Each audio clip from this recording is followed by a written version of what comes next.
Il y a plein d'histoires dans la Bible. Plein d'histoires dans la Bible où est-ce qu'on voit Dieu demander des choses impossibles. Je dirais même plus qu'impossible. Mais humainement, ça n'a aucun sens. Noé, tu vas commencer à construire un bateau. Ça va te prendre des dizaines et des dizaines d'années. Et à un certain moment donné, Noé, là, il va commencer à mouiller, mais tellement mouiller que ça va être un déluge global, construire le bateau. Ouais, c'est quelque chose de spécial, un peu. Moïse, je sais qu'il y a une mer en avant de toi et qu'il y a une armée en arrière de toi. Tu as juste à élever les bras et la mer va ouvrir. Vous essayerez ça? On va tous sur le bord du fleuve, là, puis on se lève toutes les mains dans les airs. Dieu demande à Moïse d'élever les mains, mais oui, il y a une main avec un bâton, puis l'autre main, puis là, l'eau va s'ouvrir. Mais voyons donc. Josué, on rentre, vous allez rentrer en Canaan. La première ville fortifiée que vous allez voir, c'est Jéricho. Jéricho, c'est une ville fortifiée. Inquiète-toi pas, je vais être avec vous. Fait que vous allez faire le tour une fois par jour pendant 6 jours. Et la 7e journée, vous allez faire 7 fois le tour. Vous allez voir, là, les murailles vont toutes tomber. Ouais. Mais ça n'a aucun sens. Humainement, là, mais nous, on fait, ben oui, c'est arrivé, là, t'as peu, je comprends, c'est écrit dans la Bible, c'est vrai, c'est la vérité, là, c'est pas juste une histoire, c'est pas un mythe, c'est vrai, mais imaginez, vous êtes dans les sandales de Josué, puis tu t'en vas en Canaan, puis Dieu dit, ouais, je vous le donne, ce pays-là, il faut tourner autour d'une ville. OK. Imaginez, Pierre qui entend, marche sur l'eau, viens me rejoindre. Oui. C'est facile quand nous, on écoute ça, on connaît l'histoire, mais on sait, puis qu'il va commencer à caler un petit peu, puis il va dire, c'est quand même, on connaît la fin de l'histoire, là. Mais soyons sérieux, soyons honnêtes. Et les petits exemples que je vous donne là, ça n'a pas de sens. La Bible est remplie d'histoires, d'exemples, où ce que Dieu demande à des hommes, à des femmes, de faire des choses qui sont hors de sens humainement et qui sont vraiment difficiles. Et aujourd'hui, on va avoir une de ces histoires-là. Jésus va demander quelque chose à un homme qui est complètement brisé. Il va demander quelque chose qu'on va faire. Oh, ouais. Le texte qu'on va regarder ce matin va illustrer une vérité qui est très confrontante. Ça se peut qu'aujourd'hui, on soit très confronté par la façon que Dieu va se présenter à nous. La vérité, c'est de faire confiance à Dieu, peu importe les circonstances. Et là, dans notre temps, on fait comme, oui, on le sait. Mais dans notre réalité, c'est une autre chose. Donc, on va regarder aujourd'hui, ce matin, l'histoire de Jairus. On est au verset 21 de Marc 5. J'en fais la lecture. Jésus, dans la barque, regagnant l'autre rive, où une grande foule s'assembla près de lui. Il était au bord de la mer, alors vient un chef de la synagogue nommé Jairus qui, l'ayant aperçu, se jeta à ses pieds et lui adressa cette instante prière. « Ma petite fille est à l'extrémité, viens, impose-lui les mains afin qu'elle soit sauvée et qu'elle vive. » Jésus s'en alla avec lui et une grande foule le suivait et le pressait. Or, il y avait une femme atteinte d'une perte de sang depuis 12 ans. Elle avait beaucoup souffert entre les mains de plusieurs médecins. Elle avait dépensé tout ce qu'elle possédait. Elle n'avait éprouvé aucun soulagement, mais étant allée plus en empirant. Ayant entendu parler de Jésus, elle vint dans la foule par derrière et toucha son vêtement, car elle disait, « Si je puis seulement toucher ses vêtements, je serai guérie. » Au même instant, la perte de sang s'arrêta et elle sentit dans son corps qu'elle était guérie de son mal. Jésus reconnut aussitôt en lui-même qu'une force était sortie de lui. Et se retournant au milieu de la foule, il dit, « Qui a touché mes vêtements? » Ses disciples lui dirent, « Tu vois la foule qui te presse et tu te dis, qui m'a touché? » Il regardait autour de lui pour voir celle qui avait fait cela. La femme, effrayée et tremblante, sachant ce qui s'était passé en elle, vint se jeter à ses pieds et lui dit toute la vérité. Mais Jésus lui dit, « Ma fille, ta foi t'a sauvée. Va en paix et sois guérie de ton mal. » Comme il parlait encore, survinrent de chez le chef de la synagogue des gens qui dirent, « Ta fille est morte.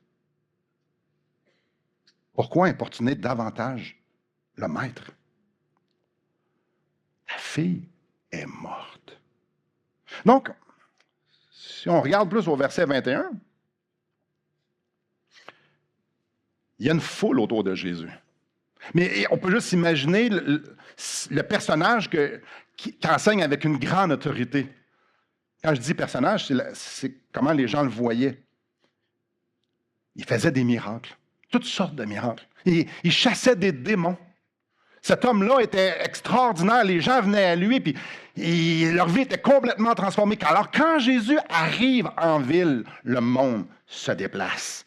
Que ce soit pour avoir un miracle, pour une guérison, ou pour se faire chasser un démon, ou peu importe. Les gens viennent, clairement, ça devait attirer les curieux. Les gens voulaient le spectacle, voulaient voir. Et assurément, on le sait, il y avait du monde qui y allait pour pouvoir le prendre en défaut parce qu'il dérangeait pas mal. Quand Jésus rentre dans une ville, ça attire les foules. Au verset 21, ça nous parle qu'il y a une grande foule. Il y a bien du monde. Une grande foule, on peut penser à des centaines, voire des milliers de personnes. Au verset 22, ça nous parle d'un des chefs de synagogue. Dans les synagogues, il y avait des personnes responsables, des gestionnaires. Ce n'est pas eux nécessairement qui enseignaient, mais eux, c'était des leaders qui s'assuraient que tout était fait selon les règles de l'art. Certaines synagogues avaient plusieurs chefs, certains en avaient juste une. Jairus était un chef de la synagogue. Alors, quand on lit ici que Jairus, chef de la synagogue, va voir Jésus, se jette à ses pieds et se met à prier d'une instante prière de venir sauver, de venir guérir sa fille qui est au bord, qui est en train de mourir. Il y a quelque chose de surprenant. Parce que, on ne reculera pas, mais si on va voir au chapitre 3, on va voir qu'il y a des gens qui essaient de manigancer pour faire tuer Jésus. Il y a des pharisiens, donc l'élite religieuse manigance, cherche des moyens pour faire tuer Jésus. Et ici, on voit Jairus, le chef de la synagogue, aller se jeter aux pieds de Jésus. C'est pas commun, là. Intervient auprès de ma fille. Pour Jairus, l'heure est grave. Pour Jairus, ce n'est pas le temps de faire de la politique, ça n'a rien à voir. Il est désespéré et à juste titre, sa fille est réellement en train de mourir. Et pour lui, pour Jairus, la seule personne qui peut faire quelque chose, c'est Jésus. La seule personne qui peut sauver sa fille, c'est Jésus. Si tu lui imposes les mains, elle vivra. Alors, Jairus met 100% sa confiance dans l'autorité de Jésus. Il reconnaît cette autorité-là de Jésus. Il dit, si toi tu fais ça, ça va fonctionner. Et là, c'est facile de vous lire cette histoire-là. Et je l'ai dit la semaine passée, c'est important de faire jouer le film. Parce que quand on fait jouer le film, on découvre quelque chose, on se pose des questions peut-être ça ne veut pas dire qu'on va avoir les réponses, mais au moins qu'on devrait se les poser. Au verset 24, j'en refais la lecture. Jésus s'en alla avec lui, et une grande foule le suivait et le pressait.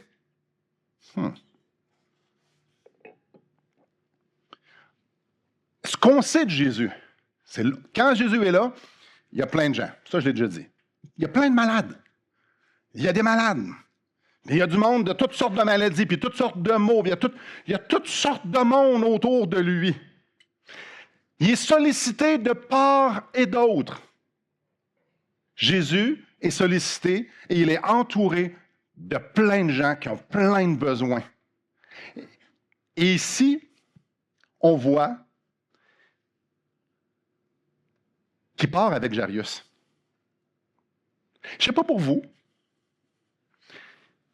Je ne trouve pas ça efficace comme move. Il me semble, moi, si Jésus est là pour guérir du monde, il met tout en rangée, puis un après l'autre, il est guéri. Parce que Jésus peut faire ça. Ben, je sais pas. Moi, j'ai déjà travaillé au McDo. Pas la semaine passée, mais ça fait quelques années. Puis c'est correct que j'avais fait la semaine passée aussi, mais c'est comme un travail à la chaîne. Il y en a qui mettent le pain, il y en a qui mettent les boulettes, puis là, tout ça passe. Ils mettent ça sur un bout de papier, là, puis là, il y en a qui mettent un petit peu, puis là, ça passe au prochain, puis ça passe au prochain, puis à la fin, il y en a un qui l'emballe, puis après ça, il y en a un qui le met dans le sac, puis après ça, il y a quelqu'un qui le donne au client. Ça, c'est le travail à la chaîne. Eux autres, ils ont découvert que le travail à la chaîne est beaucoup plus efficace. Et toutes les voitures qu'on a ont tous été montées à la chaîne aussi. c'est beaucoup plus efficace. Imaginez si Ford entend parler que Simon, c'est la rue des Bénédictins à Québec, a besoin d'une voiture. Hey, Ford s'en vient chez nous, monte la voiture, amène faire venir toutes les pièces. Non, ça n'a pas de sens. Après ça, ils s'en vont chez l'autre, puis chez l'autre. Non, l'autre, on pensait, si on amène toutes les pièces à la même place, et tous les artisans, tous ceux qu'on a besoin, hey, les chars vont sortir des dizaines par jour. Puis ça va être bien plus simple d'aller livrer chez un concessionnaire où les clients vont se déplacer. Ici, on voit Jésus qui est partout autour de lui, il y a des gens malades. Donc, il est en train de guérir, il fait quelque chose, puis là, il part avec Jairus pour aller sauver une fille. Mais voyons, c'est pas efficace. Si son ministère, si Jésus est ici sur terre pour guérir tout le monde, parce qu'il y a de la misère à gérer que le monde souffre, alors il faut qu'il guérisse tout le monde, ben, il ne part pas avec Jairus. Il ne part pas même, ben non. Il reste là, puis il guérit la fille de Jairus à distance. Est-ce que Jésus est capable de faire ça?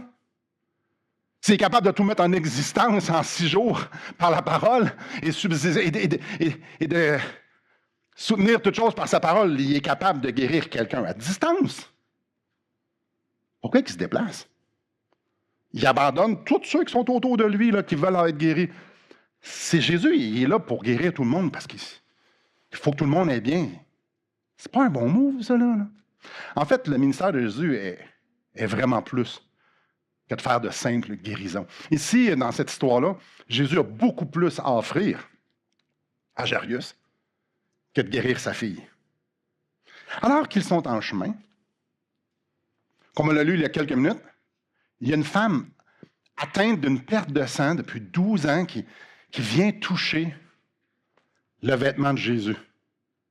Puis là, on va le voir très rapidement ce matin, parce que la semaine passée, c'est ce qu'on a vu en détail. Mais ce qu'on doit se rappeler, c'est qu'aussitôt qu'elle touche le vêtement de Jésus, elle guérit. Et aussitôt qu'elle touche le vêtement de Jésus, puis qu'elle guérit, Jésus arrête, puis il cherche c'est qui. On va aller lire le verset 32. Et il regardait autour de lui pour voir celle qui avait fait cela. La femme, effrayée et tremblante, sachant ce qui s'était passé en elle, vint se jeter à ses pieds et lui dit toute la vérité. Donc, tu as Jairus, tu as des disciples, la femme vient toucher, lui il arrête. Il commence à jaser avec la femme. Mais c'est glorieux.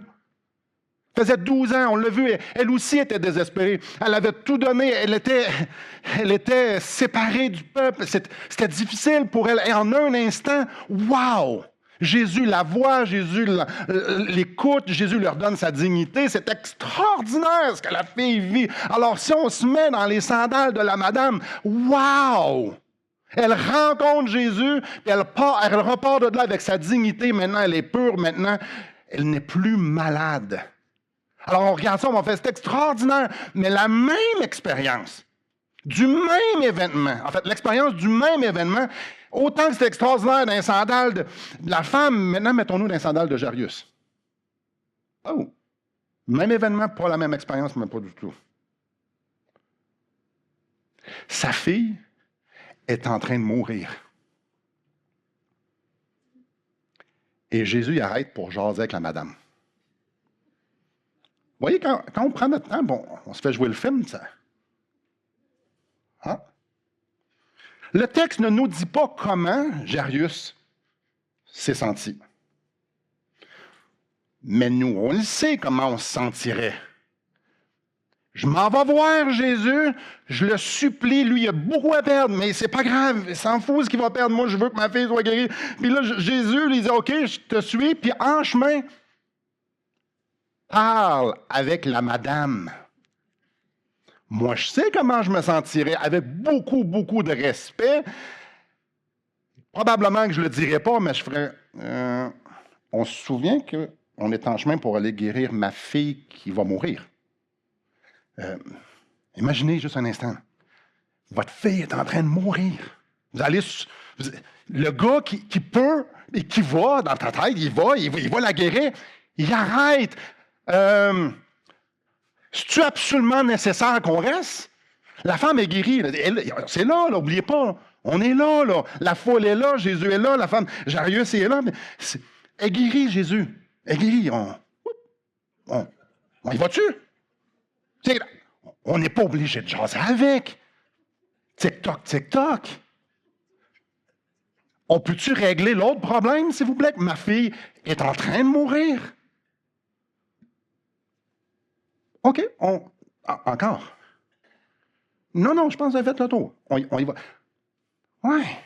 Le texte ne nous dit pas comment lui s'est senti, mais je crois qu'il est raisonnable de penser qu'il y a autant que c'était extraordinaire la rencontre pour la femme avec la perte de sang, lui de faire.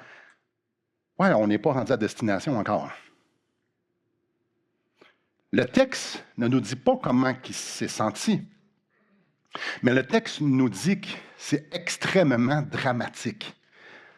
La fille est morte, au verset 35. C'est très dramatique. Je n'ai pas perdu un enfant, mais je peux imaginer à quel point ça doit être difficile de la voir souffrir, être près de la mort. Je ne sais pas quelle distance que Jairus a dû faire, mais d'aller dire « Mon espoir est en Jésus ». Puis en chemin de retour, entendre la nouvelle, elle est morte. J'ai aucune idée. Mais je peux m'imaginer à quel point ça doit être tellement bouleversant. Ça doit tellement être lourd d'être là, la foule est là. Puis de réaliser que Jésus est en retard. Jésus a été en retard. Et il était en train de discuter avec quelqu'un qui venait de guérir. Il y a quelque chose de super gros ici.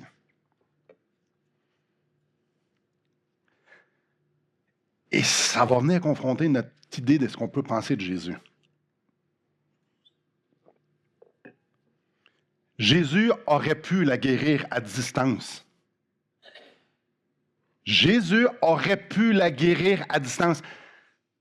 Jésus aurait pu courir pour aller vite voir la jeune fille. Il aurait pu courir. Jésus aurait pu, quand la femme touche à son vêtement, faire « Oh, super », puis continuer. Il aurait pu, Jésus aurait pu ne pas parler avec la femme et aller directement là, puis d'y aller avec hâte. Il aurait pu, mais non, Jésus a pris son temps.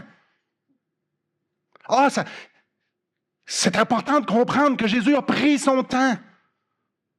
Et probablement que la prochaine phrase que je vais dire, c'est une des phrases qui va vous choquer le plus. Jésus, Dieu a laissé mourir la fille. C'est confrontant, hein? Puis ce qui est encore plus confrontant, c'est que ça aurait pu être autrement. Ça aurait pu être autrement. Ce gars-là vient de perdre sa fille, mais ça aurait pu être autrement. Puis nous, on connaît le reste de l'histoire. Ça aurait pu être autrement. Jésus voulait que cette jeune fille-là meure. Et donc, ça voulait dire aussi qu'il voulait que cet homme-là, Jairus, soit dans l'état où il était alors qu'il marche avec Jésus.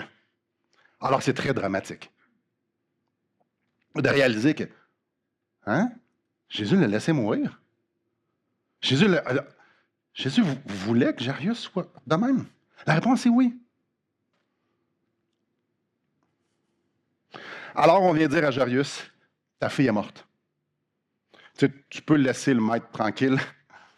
Ça ne sert à rien de le déranger. Là. C'est peine perdue. Elle est morte. Elle est morte.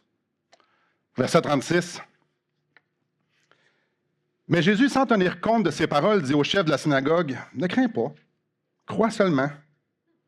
Ah ouais. Détachons-nous pas du drame ici. Là. Jésus ne donne aucune importance à la nouvelle. Le fait que la fille est maintenant morte, pour Jésus, ce n'est pas une information pertinente. Notre Jésus, là, celui qui est près de ceux qui ont le cœur brisé, notre Jésus, il fait comme, sans tenir compte, veut vraiment dire, ça c'est ma traduction à moi, là. Il vient avouer que quelqu'un vient de mourir, la personne que tu t'en vas guérir, finalement tu ne guériras pas parce que tu veux. C'est pas ça que tu veux pour l'instant. Avouez que c'est une information. En tout cas, pour Jairus, ça a dû être une information pertinente. Apprendre que sa fille vient de mourir. Et tantôt, je vous ai parlé que des fois, Dieu nous demande des affaires qui sont complètement, débousselantes, ou ça a hors de sens, puis que la Bible est remplie d'histoires que Dieu demande des choses que tu fais, mais voyons donc. Avez-vous entendu la demande que Jésus a faite à Jairus? Parce que c'est le clou ici, là. Tout tourne autour de cette phrase-là. Ne crains pas, crois seulement.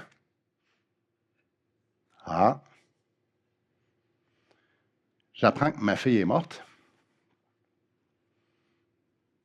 Ne crains pas, crois seulement. Jésus est en train de demander à un homme qui vient d'apprendre que sa fille vient de mourir. S'il vous plaît, là, on comprend ça. Il est en train de parler directement, en faisant fi, aucun commentaire, sinon, ne crains pas. N'aie pas peur. En d'autres mots, il est en train de lui dire, toutes les informations que tu as présentement, que ta fille était malade, que maintenant elle est morte, les informations de comment va être la vie après et comment tu reçois ça, les informations que tu as à l'intérieur, toutes les émotions que tu as à l'intérieur, puis j'imagine qu'il doit en avoir comme pas mal, Jésus est en train de lui dire, ça n'a aucune importance. Tout ce que tu viens d'apprendre n'a pas d'importance. Comment tu ressens ça, comment tu vois ça, ta perspective de ça n'a pas d'importance. Jésus est en train de dire à Jairus, ne focalise pas ton attention sur ta fille, ne focalise pas ton attention sur tes circonstances. Elle vient de mourir. C'est-tu inconfortable, juste un peu? Jésus lui dit, ne crains pas, crois seulement. Jésus est en train de lui dire tout ce qui a de l'importance présentement, Jairus, c'est moi. Tout ce qui a de l'importance pour toi, Jairus, dans la situation dans laquelle tu es, tout ce qu'il faut que tu saches, là, fais-moi confiance. Je suis là. Crois. Oui, mais crois quoi? Elle est morte. Quoi? Qu'est-ce que tu veux que je croie? Jésus, c'est beau, là. Ma fille est morte, tu veux que je n'ai pas peur, que je ne m'en fasse pas? Hein?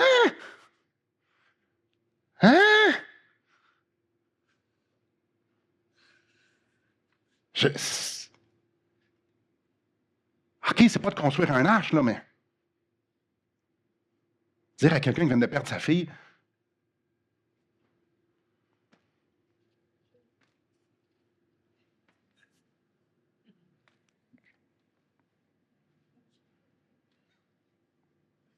tout est beau. Ça me dérange. Simon Ouellette, ce matin, là, je vous dis ça, puis je suis comme, ben oui, ben, j'en connais quelques-uns d'entre vous qui souffrent beaucoup. Je le sais qu'il y en a qui vont nous écouter sur Internet, qui ne sont pas ici, qui vont nous écouter sur Internet, puis ils souffrent beaucoup. Il y en a qui vont nous écouter un peu partout sur la terre, qui souffrent beaucoup. Puis là, Jésus dit, crains pas, crois seulement. Ouf. Si tout va bien ce matin, ils vont nous écouter ça, tu fais comme, oui, je comprends. Mais si votre vie est chamboulée, puis ça fait extrêmement mal, et il y a un lien qu'il ne faut pas manquer ici. On se rappelle la scène. Jésus marche, il y a une foule, les disciples, Jairus, la femme. Il y a un lien à faire super important. C'est important de comprendre la scène. Juste avant que Jairus apprenne que sa fille est morte, qu'est-ce que Jésus faisait au début du verset 35? Jésus est en train de parler. OK? Jésus est en train de parler avec qui? Jésus est en train de parler avec la femme qui est là. La femme est là, mettons, moi j'ai là sur Jésus, Jairus est à quelque part ici, puis la femme est là. Jésus est en train de parler avec la femme. Jésus est en train de dire quoi à la femme? On va aller relire le verset 34. Mais Jésus lui dit, ma fille, ta foi t'a sauvée, va en paix et sois guérie de ton mal. Ta foi t'a sauvé. C'est intéressant, c'est comme si Jésus a l'exemple de la foi que Jairus doit avoir à côté de lui. Pas comme si, c'est exactement ça. La foi que Jairus doit avoir, c'est la foi qui vient d'être affirmée que la femme, elle avait. Wow! Verset 27. Ayant entendu parler de Jésus, elle vint dans la foule par derrière et toucha son vêtement, car elle disait, si je puis seulement toucher ses vêtements, je serai guérie. On l'a vu la semaine passée. La seule chose que cette femme-là veut, c'est moi, je veux toucher à Jésus. C'est la seule solution, c'est Jésus. Il y a une foule, elle pousse la foule, elle se faufile dans la foule. En tout cas, il se passe de quoi? Elle touche plein de monde, ce qu'elle ne devait pas faire. Elle touche à Jésus, ce qu'elle ne devait pas faire. Mais la seule chose qu'elle veut, moi, qu'elle, c'est je veux être près de Jésus. Si je touche à Jésus, ça va être correct. Tout ce que j'ai besoin, c'est Jésus. Il n'y a rien qui peut m'empêcher d'aller à Jésus. Et là, Jésus regarde Jairus et dit, ne crains pas, crois seulement. Jairus était là quand la femme a fait exactement ce que je viens de vous dire. Jairus, concentre-toi sur une seule chose. Je suis là. La seule chose qui compte pour toi, Jairus, la seule chose que tu as besoin, Jairus, dans ta situation, c'est moi, je suis là. De la même manière que elle, la seule chose qui comptait, c'était venir me toucher. La seule chose qui compte pour toi, c'est que je sois ici et que je sois là avec toi. Il n'y a rien d'autre que de l'importance. Jairus, fais abstraction à tout ce que tu vis.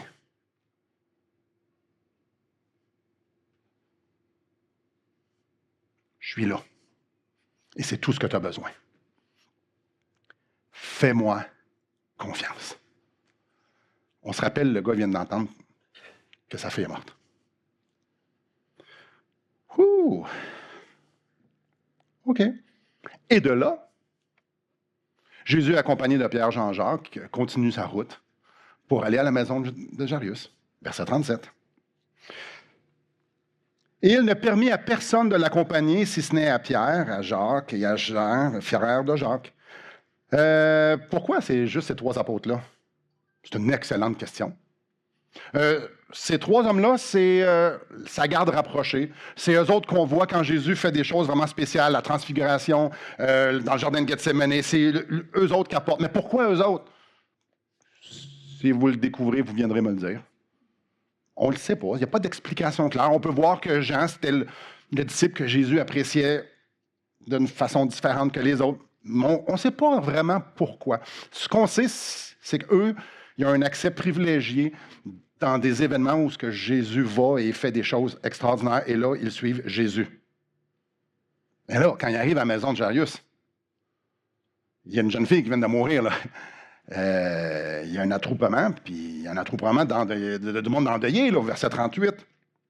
Ils arrivèrent à la maison du chef de la synagogue, où Jésus vit une foule bruyante et des gens qui pleuraient et poussaient de grands cris. Quand quelqu'un décédait dans ce temps-là, là, c'est vraiment, vraiment culturellement, vraiment bizarre pour nous, la famille engageait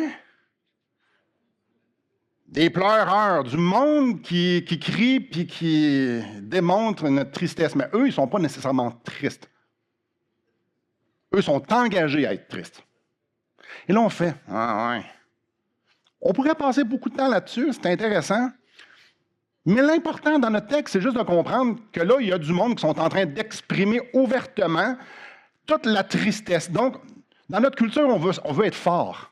Nous, on va dans les funérailles, puis c'est mes sympathies. Puis là, tout le monde sont... Dans cette culture-là, ils ne sont pas forts. Ils engagent du monde pour montrer à quel point que c'est épouvantable. Autre genre de culture. Mais bref, eux sont là, en train d'exprimer une tristesse. Alors, Jésus, devant tout ce monde-là, rentre dans la maison, puis il dit quelque chose de vraiment surprenant au verset 39. Pourquoi faites-vous du bruit? Puis pourquoi vous pleurez-vous? Jésus, là, imaginez, moi je suis comme, pourquoi Jésus? Pourquoi Jésus, d'après toi, qu'on est en train de pleurer? On t'a envoyé le dire, tu le sais. Mais pourquoi Jésus pose la question? Mais voyons. Jésus lui dit, ben, l'enfant n'est pas morte, mais elle dort. Ben oui, elle dort, toi. Jésus est en train d'exprimer que sa réalité, comment lui voyait la chose, c'était très différent de comment eux voyaient la chose. Pourquoi vous pleurez? Ben, parce qu'on pleure quand le monde meurt. Ah, pas morte, elle dort.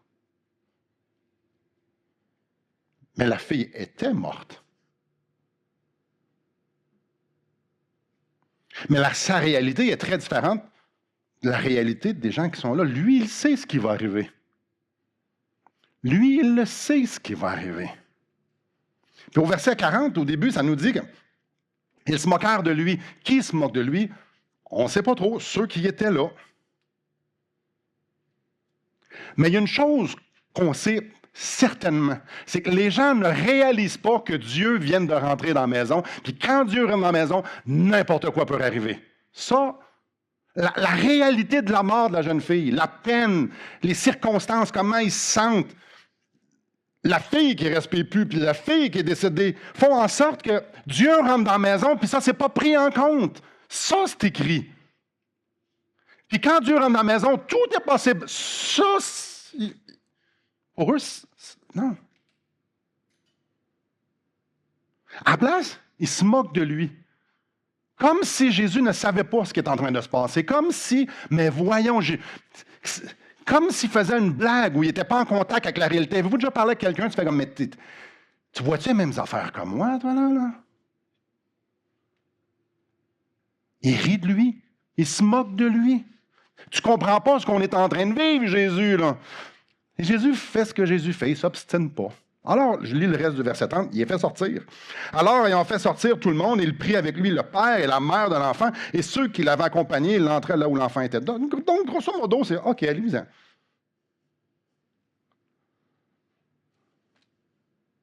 Et là, il arrive exactement ce qu'on sait qui va arriver.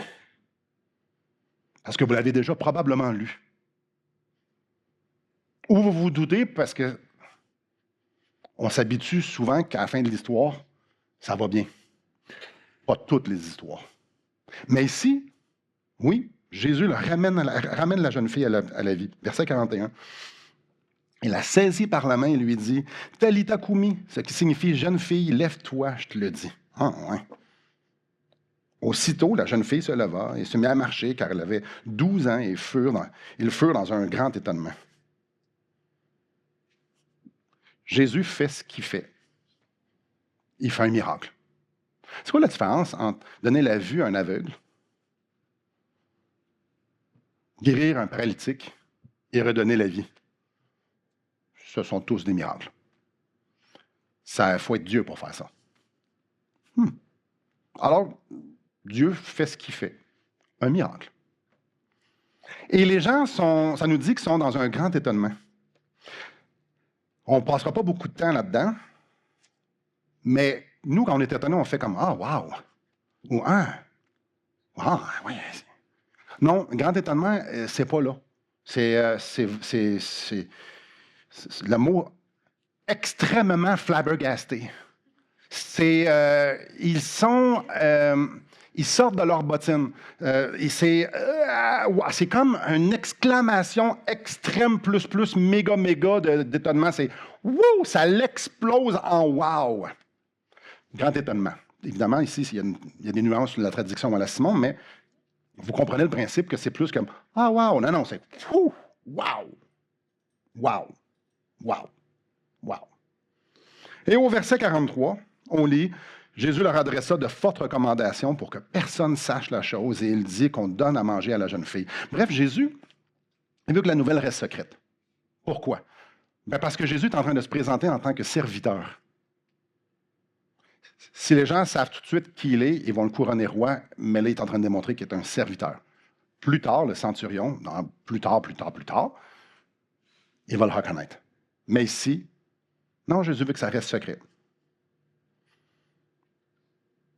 Le fait que la jeune fille, on l'a vu au verset 42, se lève, marche, mange, avouez que c'est comme un... C'est beaucoup de détails. Ben, les détails sont en train de démontrer que le miracle est bel et bien arrivé et qu'elle a repris la vie. Donc, elle est revenue à la vie et elle a commencé à vivre. Donc, elle se lève, elle marche, puis elle mange. Et c'est permanent. J'aimerais qu'on puisse réfléchir sur cette histoire. Ouf, ma foi, confrontante.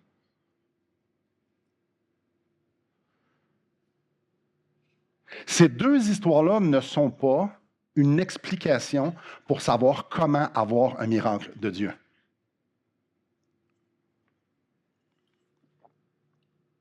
Nous ne devons pas lire ici, si j'ai assez de foi, Dieu va faire un miracle. Ce n'est pas ça du tout. Cette histoire-là, en fait, ces deux histoires-là ne sont pas des histoires, une démonstration que Jésus veut guérir tout le monde. Jésus ne veut pas que les gens souffrent. Jésus veut que tout le monde soit guéri, qu'il soit confortable. Cette histoire-là n'est pas les bonnes histoires parce que justement, ça démontre plutôt le contraire.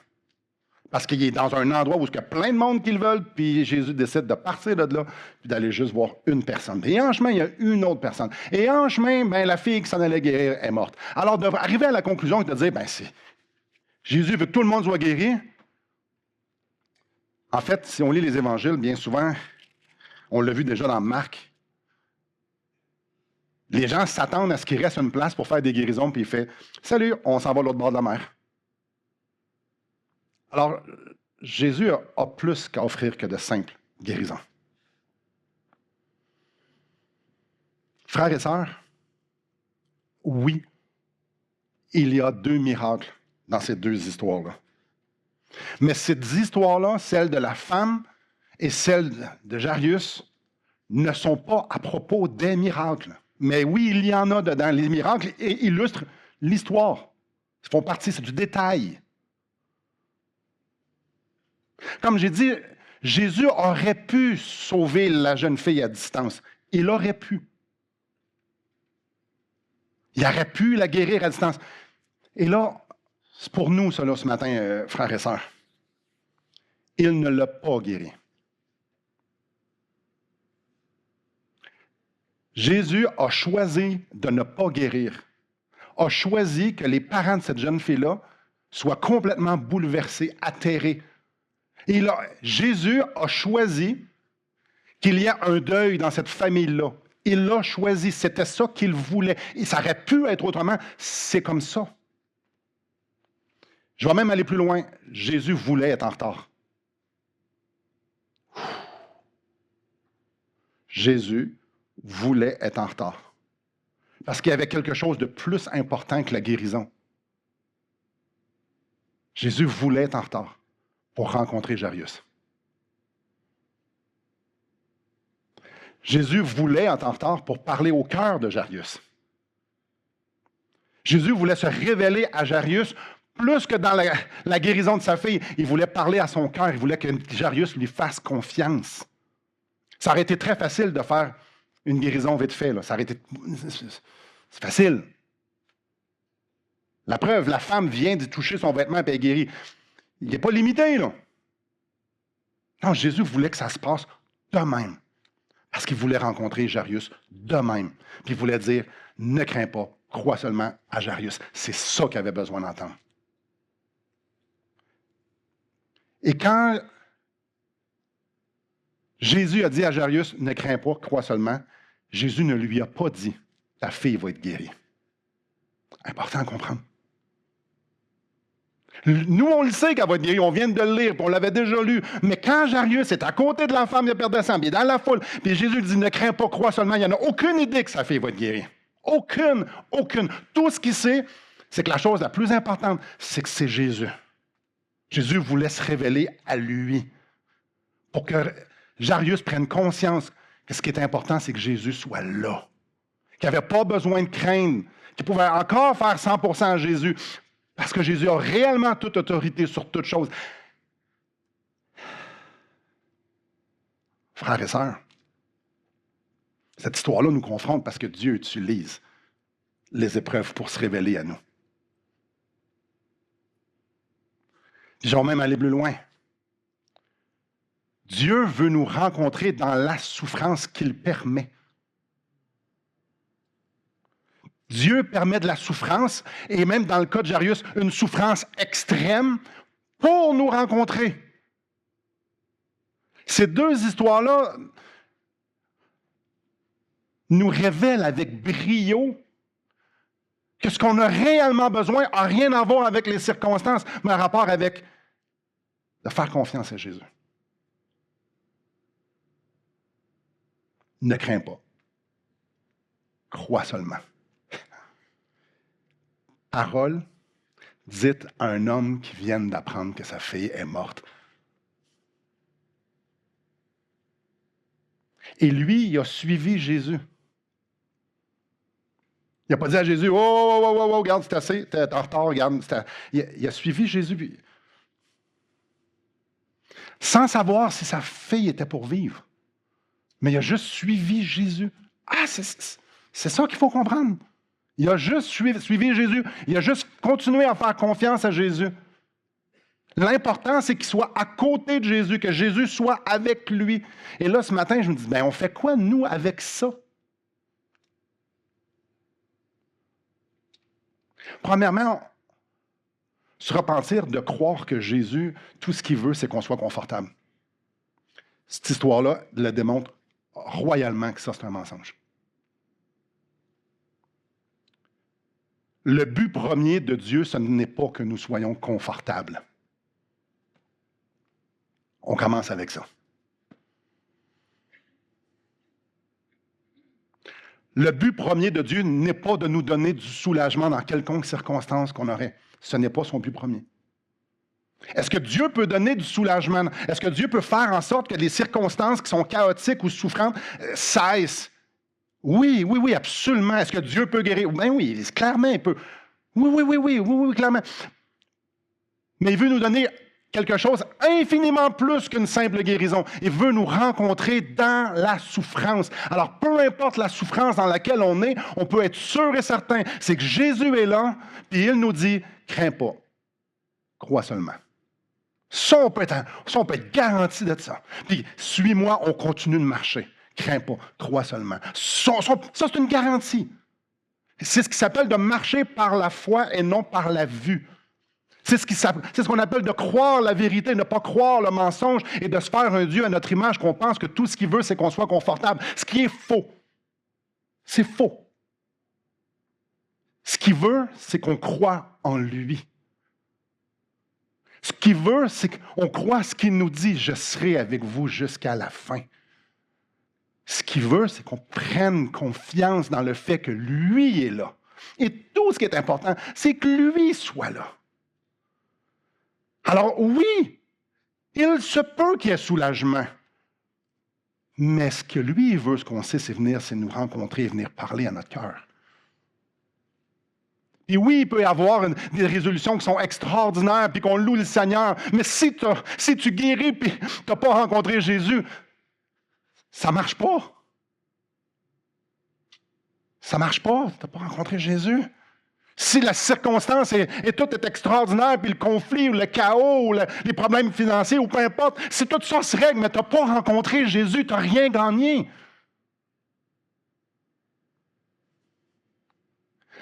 Il faut regarder nos épreuves comme un sujet de joie complète, parce qu'on sait que l'épreuve produit la patience. Si l'épreuve dans laquelle je suis n'a pas produit la patience, la patience, c'est la capacité de pouvoir supporter l'affliction parce que je le sais que je suis en train de rencontrer le Seigneur. Alors la joie dans les épreuves, c'est parce que je suis en train de rencontrer Jésus. Pas parce que c'est le fun. Le but des épreuves, c'est de rencontrer Jésus. Et oui, il y a des circonstances qui sont très, je le sais à qui je m'adresse. Je ne suis pas né hier, je n'en ai vécu des choses. Je sais que c'est accablant, la vie. Je sais que parfois, il y a des saisons qui sont extrêmement accablantes, qu'on n'a aucune espèce d'idée de ce qu'on devrait faire ou ce qui se passe, puis qu'on a l'impression qu'il n'y en aura pas d'issue. Jésus le sait. Et ça, Jésus le sait.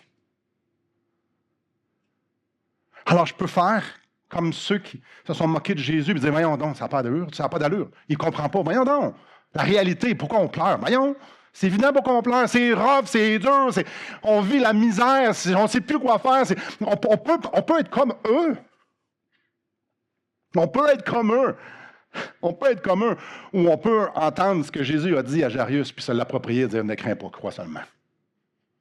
La réalité de ce que Dieu est en train de faire, ça, c'est la réalité. Ma réalité doit se conformer à sa réalité. Et sa réalité, c'est qu'il veut me rencontrer pour que je goûte qui il est. Et que je puisse me reposer dans ses promesses. Encore une fois, parfois, ça finit bien. Il y a une chose que je sais, c'est que depuis 2000 ans, tout le monde sont morts. Ils sont tous morts de quelque chose. Il y en a eu du monde endeuillé, là. Il y en a qui sont morts d'une façon tragique, il y en a dans des accidents, après de longues maladies. Il y en a qui ont souffert des choses extrêmement exécrables, des maladies qui se font souffrir incroyable, puis ça a fini par la mort. 2000 ans d'histoire, c'est ce qui arrive. Lisez un petit peu l'histoire, là, c'est clair. Alors, de penser que la souffrance n'est pas bonne, puis que ça ne vient, Dieu ne le permet pas, puis que Dieu, c'est en dehors du contrôle de Dieu, c'est de ne pas connaître vraiment qui est Dieu. Alors, de penser que tout ce qui est important, c'est que ça fasse moins mal, peu importe c'est quoi le mal, c'est d'aller complètement contraire de ce que Dieu nous dit, puis de ce que Jésus vient de nous démontrer ici. Ce qui est important, c'est de ne pas craindre, parce qu'il est là. Puis juste de croire. Juste de croire qu'il est en train de se passer exactement ce qui est en train de se passer, puis de le suivre. Puis si, comme dans le cas de Jairus, sa petite fille revient à la vie, tant mieux. Puis si c'est dans le cas des 2 derniers millénaires qu'il y a des gens qui meurent de tout âge, Seigneur, non pas ma volonté, mais la tienne.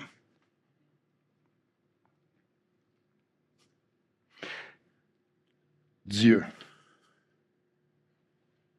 Jésus, veut se révéler à nous pour qu'on lui fasse confiance. Peu importe l'intensité de ce qu'on est en train de vivre.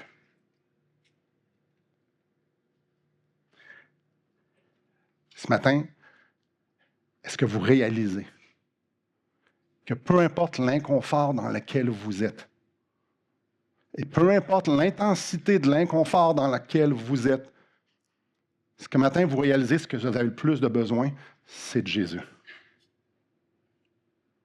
C'est de Jésus.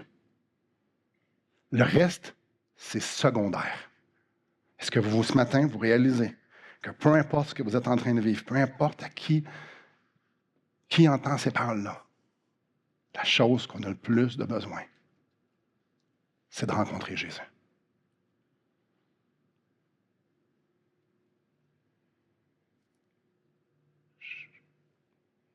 J'aimerais vous soumettre à vous et à moi que le Seigneur nous amène dans cette posture d'humilité où est-ce que les réalités de ce qu'il est en train de faire sont plus palpables que les réalités que ce que nous, on est en train de ressentir. Je répète, que Dieu nous amène sur le chemin de l'humilité, de sorte que notre posture va être celle que la réalité que ce que Jésus, ce que Dieu est en train de faire dans notre vie, dans les circonstances, deviennent plus palpables et plus grandioses et plus belles que nos circonstances. En fait, que Dieu change nos cœurs pour qu'on ait plus soif de le rencontrer que d'avoir des circonstances favorables. Celle-là aussi, je vais la répéter. Êtes-vous à cette place-là de faire tellement confiance à Dieu? Confiance dans qui il est, confiance dans ses promesses, que vous allez avec audace dire, Seigneur, donne-moi plus soif de te rencontrer que d'avoir des meilleures circonstances. Je veux que la chose qui pèse le plus sur mon cœur, c'est de te rencontrer. Peu importe si ça fait mal ou non. Ça prend beaucoup d'audace parce que si on veut rencontrer le Seigneur, parfois ça fait mal. Parlez-en à Jairus. Parlez-en à Job. Parlez-en à Jésus. Parlez-en. Ouf, la liste est longue. Ouais. Vouloir rencontrer le Seigneur plus que d'être centré sur ma souffrance.